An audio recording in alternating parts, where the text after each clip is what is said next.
Setiap orang yang mahu kukuhkan kewangan perlu ada sekurang-kurangnya 3 tabung utama.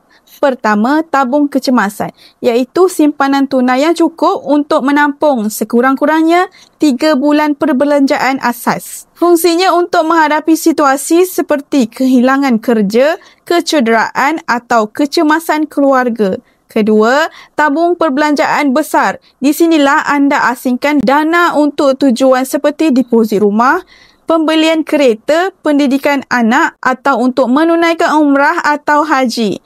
Tabung ini dapat mengelakkan anda daripada berhutang setiap kali mahu membuat pembelian besar.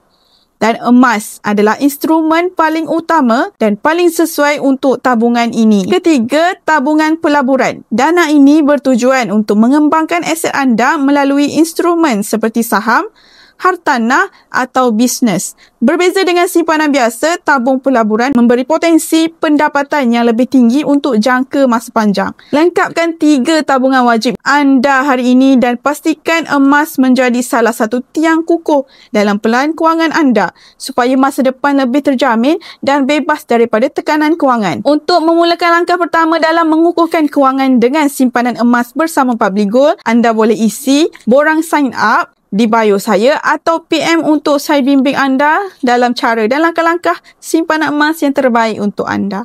Follow for more.